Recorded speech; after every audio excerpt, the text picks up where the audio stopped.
At this moment, everything feels up in the air. Floating, swaying, caught on the breeze and waiting to land. My husband and I are at a point with so much potential change ahead of us, should we choose to go that route. I'm staring down these open-ended questions about the future, and you know what? I do not have the answers.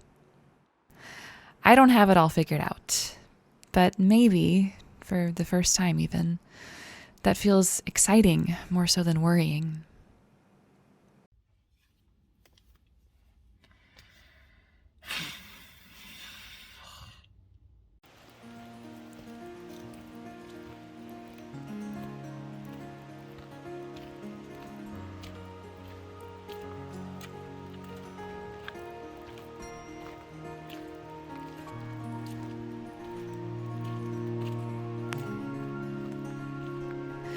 Since we've been together, there have been a few times when we were faced with an opportunity to completely change our life. When a chapter felt like it was coming to a close and a decision needed to be made about the next one. Transferring out of the first college I went to and trying to figure out where to go next. When we graduated from undergrad and thought about moving to California, briefly. In 2016, when I was accepted to my dream school for a graduate conducting program, we put our whole life in a little Prius and a big, old, hard-to-drive truck.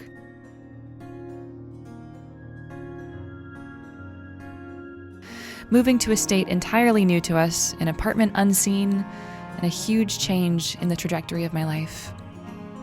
Of our life. 3 years later, after so much growth and change, we moved back to Seattle, the city I've called home throughout my adult life, but I'll proudly tell you that I was born here and am a Northwest woman through and through.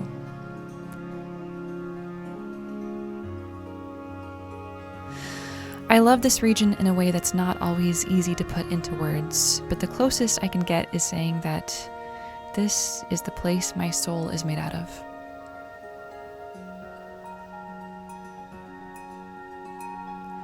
But what about the city specifically? This neighborhood, this street, this apartment even? I've been feeling more and more disillusioned with the realities of life in the city. And though there is much I love about it, it can be so draining to have to commute in, to be packed in around too many people in any of the nicer areas, the constant noise and light pollution, and a downtown that I almost never visit and even actively avoid. Regardless, this is my favorite city. But I'm feeling like it might be time to love it from a bit more of a distance. I've been trying to remember a quote I heard years ago that I can only misquote now. That only when we're young do we mistake not making a choice for an actual decision. Take the same thing over and over again and think it was an active choice on our part. There is certainly nothing wrong with taking the path of least resistance and allowing things to remain the same instead of unsettling your entire life. But it's good to shake things up from time to time.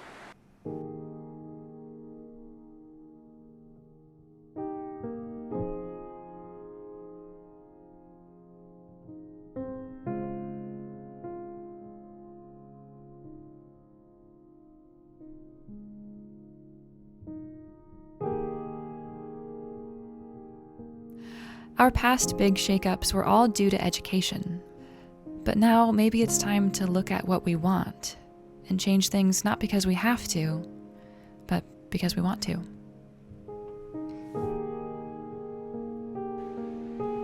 Hustle culture, also sometimes known as girl boss culture, is all about your goals, plans, and achievements. But in my understanding here, at 30 years in, life isn't about your 10-year plan. It's the everyday in between. If I spend 3,652 days just waiting for the point when I finally get the life I want, I'll look back at 10 years I could have enjoyed, but instead chose to throw aside. We had planned not to move again until we were ready to buy property and build a permanent home together. But that plan started to feel like we were stuck in a situation that no longer met our needs. Yes, the big plan was land and a home, but what about these days, here and now? Perhaps there was a change on that hopeful horizon, ready to bring us something better. I'll set this topic down for now, for fear of sounding too much like a lifestyle guru or Instagram influencer or something like that. I certainly know I've seen far too many videos of young adults purported to have all the answers, and I'll make it very clear that I do not. If you're looking for answers to the questions I'm asking, they lie in your own circumspection.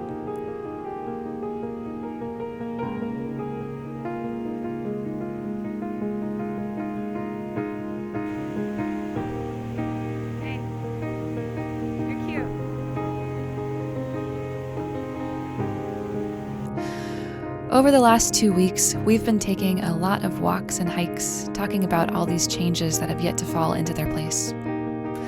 But it's not all evergreen forests, frolicking blossoms, and calm nights of important conversations. All those daytime responsibilities don't just sit back waiting for you to make up your mind. Things are busy for me, as it seems they always are.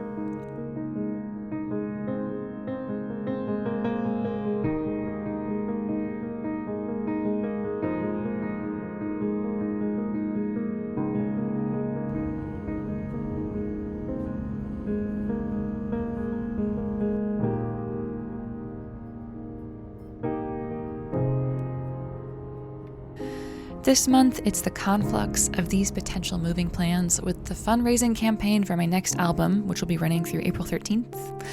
Thursday night rehearsals and Sunday services, music research and programming, days spent working on the computer, nights spent streaming live performances, contracting instrumentalists for my next album, and making sure everything is ready for recording later this month. Wait, later this month? This month? Oh, okay. Wow. Yes, that's right. I'm recording Skybound in just a few weeks, and that's kind of a lot.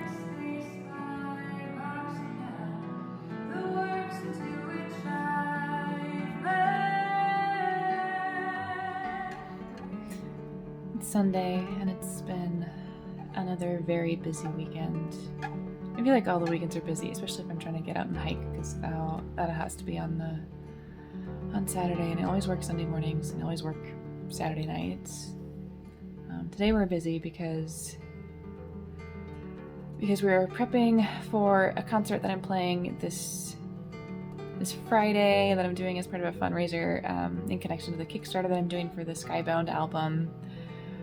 So today was figuring out kind of lighting and sound and video stuff in the space to be better prepared for it when we get there on Friday, but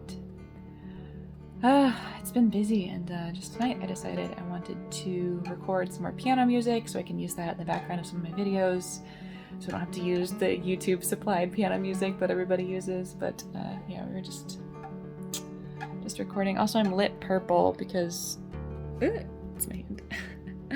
Because I'm right by a bunch of my plants, because I live in an apartment with north-facing windows, so we need a little supplement light.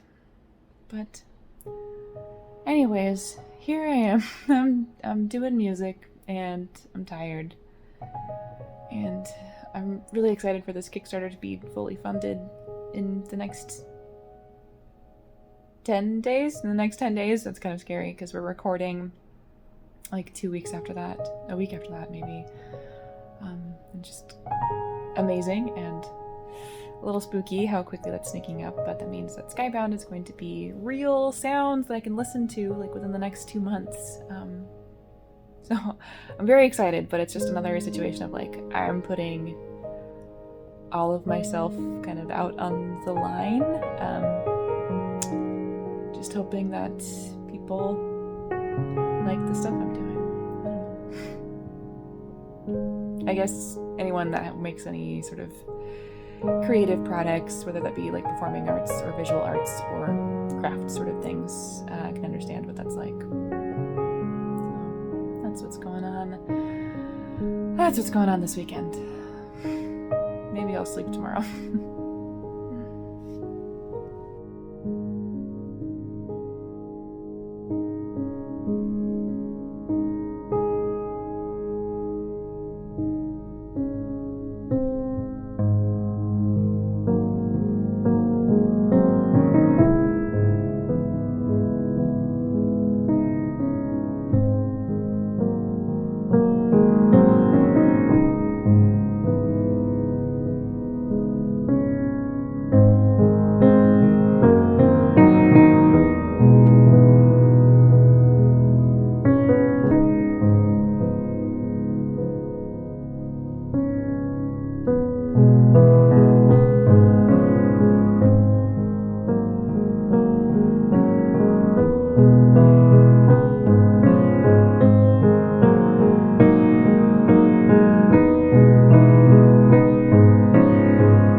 I think busy weekends have become the norm for me, and I typically have work to do every day of the week. Since I started streaming on Twitch, I have fewer free evenings to cook food or go out and do something with Cullen. But streaming has enabled me to continue working as a musician in a way that was all strange and new at first, but now feels truly empowering. With our goal of moving to a more secluded area, our plans no longer prioritize being able to drive downtown and play concerts. And it has been eye-opening to realize that playing as many live shows as possible isn't actually the career that I want. So I work busy nights.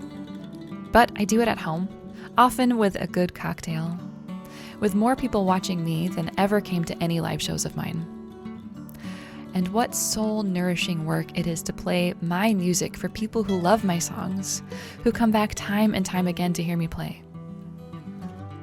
Streaming has also encouraged and enabled me to finish the music for Skybound and provided serious momentum for this project that I am so excited about.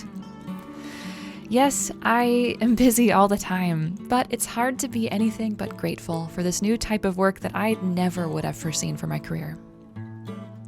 Sometimes I find myself feeling guilty for taking a few hours off in the mid-afternoon, the only free time I have in my schedule. Because it's a standard work time, and there's always more I could be doing. I know I've mentioned this repeatedly, but it's a hard mindset to get away from. Since I've started making videos again, however, I have been putting a little more thought into how to spend my time both for serious and superficial reasons. Capturing moments of peace and comfort means that I also need to be experiencing those moments of peace and comfort. So in this strange, roundabout way, this has been good for me. On a very basic level, if you want others to be interested in what you do, you need to do things that are interesting. It sounds so simple, it almost doesn't warrant saying, but this reminder encourages me to engage in those slower moments that I love and make time for exciting and beautiful activities. It's a strange way of curating a lifestyle that inspires me.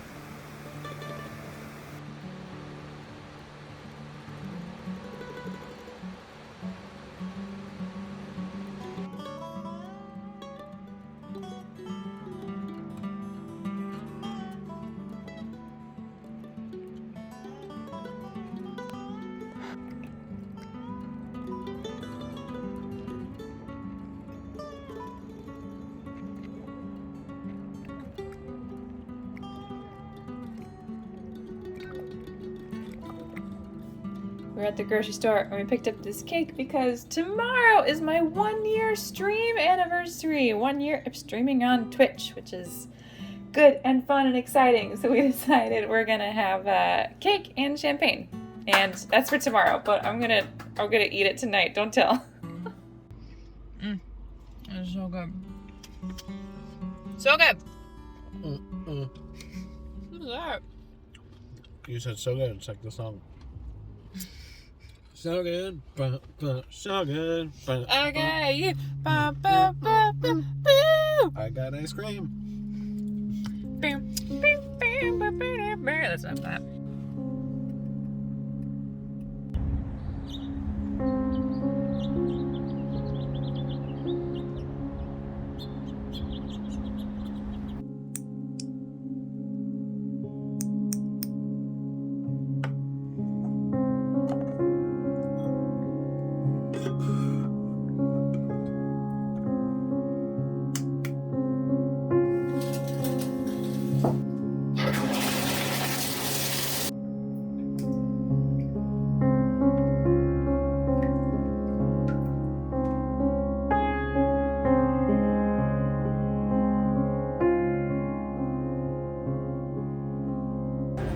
Crappin' and tea and cookie and latte.